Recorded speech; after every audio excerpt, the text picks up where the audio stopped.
ជំរាបសួរក៏ដូចជាសួស្តីទៅកាន់គ្នាយើងទាំងអស់គ្នាដែលតែងតែឆាតសួរក៏ដូចជាមានចម្ងល់ហើយអត់បានឆាតសួរនិយាយពីរឿង TikTok រកលុយមិនអីមិន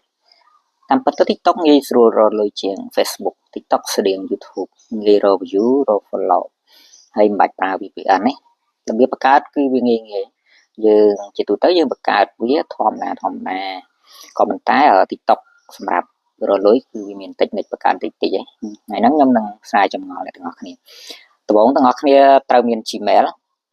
ហើយយើងចូលទៅកាន់កន្លែងនេះមកយើង sign up វា add account មកណា add account យើងយកពាក្យថា sign up កន្លែងដៃខ្ញុំណា sign up រួចទាំងអស់គ្នាធម្មតាគឺដាក់លេខទូរស័ព្ទឬក៏ connect Facebook ឬ connect Gmail អីយ៉ាងទៅហ្មងតែសម្រាប់ TikTok រកលុយគឺអត់អាចធ្វើចឹងបានទេទាំងអស់គ្នាមើលកន្លែងនេះទាំងអស់គ្នាឃើញទេបើអង់គ្លេសគេដាក់ Cambodia បើខ្មែរគេដាក់ថាកម្ពុជាអញ្ចឹងទាំងអស់គ្នាគ្រាន់តែចុចកន្លែងនេះ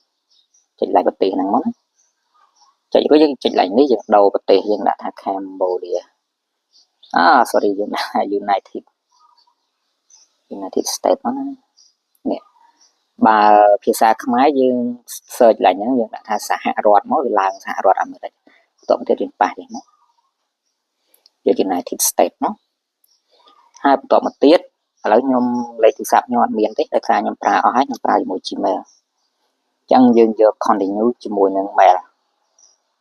បន្ទាប់មកទៀតយើងវាយ mail របស់យើង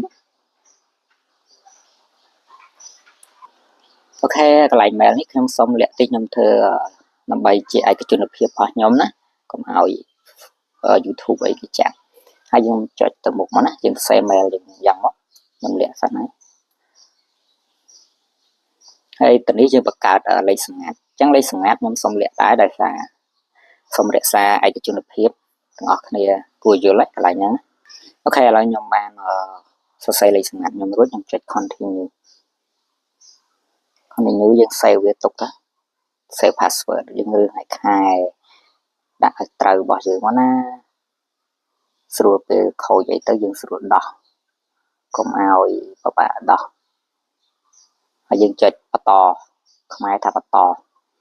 យើងរងចាំតិចខេវាឲ្យយើងរើសចឹងយើងរើសតាមវាខ្លាចយើងនឹងបតបង្កើតបើយើងរើសត្រូវអាហ្នឹងមនុស្សតែបើយើងរើសខុសបតអូខេទៅហើយ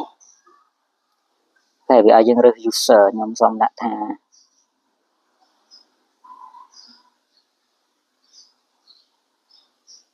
ដោយសារខ្ញុំលេង RC អញ្ចឹងខ្ញុំដាក់ចឹងខ្ញុំដាក់ user ខ្ញុំចឹងយើងដាក់មិនដាក់ទាំងអស់គ្នា